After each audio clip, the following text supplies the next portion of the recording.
Hello అండి, welcome to my channel. ఈరోజు రవ్వ కేసరి ఎలా చేయాలో చూద్దాం. ముందుగా ఒక 2 స్పూన్లు నెయ్యి, ఇది కరుగుతున్నప్పుడు ఇంకా బాదాం ఒక 10 చిన్నగా ఇలా కట్ చేసుకొని ఉన్నాను. ఇది ఒక 2 మినిట్స్ అలా ఫ్రై చేయండి. తర్వాత జీడిపప్పు వేసుకోండి. బాదాం కొంచెం టైం పట్టదు కదా ఫ్రై అవ్వడానికి, అందుకని అది ఫస్ట్ వేసుకున్నాను. సో ఈ జీడిపప్పు కానీ ఫ్రై అయింది, బాగా రోస్ట్ అయింది. నెక్స్ట్ ద్రాక్ష ఒక 20 వేసుకొని ఉన్నాను.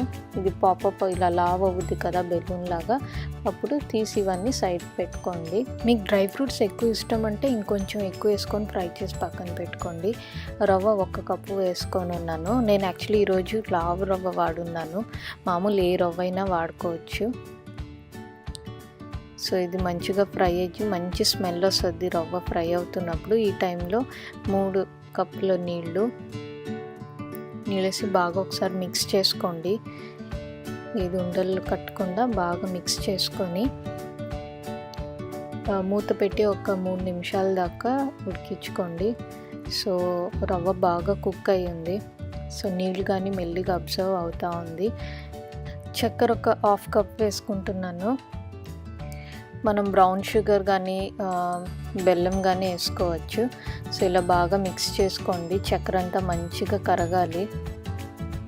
చక్కెర అంతా బాగా కరుగుంది. ఇప్పుడు ఒక చిటికంతా నేను కుంకుమ పువ్వు 1 టేబుల్ స్పూన్ పాలల్లో వేసి నానబెట్టున్నాను. ఒక 10 నిమిషాల దాకా అది వేసున్నాను. ఇది ఆప్షనల్, జస్ట్ ఒక ఫ్లేవర్ అండ్ కలర్ కోసం నేను వాడున్నాను, స్కిప్ చేయొచ్చు. యాలకుల పొడి ఒక 1/2 స్పూన్ వేసి మంచిగా మిక్స్ చేస్తున్నాను. ఇప్పుడు మనం ఫ్రై చేసుకున్న ఈ నట్స్ ఉన్నాయి కదా, ఇవన్నీ మిక్స్ చేయాలి. మిక్స్ చేసుకుంటే ఇంకా మన రవ్వ కేసరి తయారైపోయింది.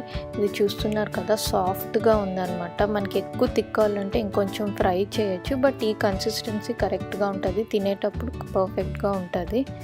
సో రవ్వ కేసరి తయారైంది. మీరు కానీ ట్రై చేసి ఎలా వచ్చిందో నాకు చెప్పండి. And thank you so much for watching. Next వీడియోలో కలుద్దాం. బాయ్.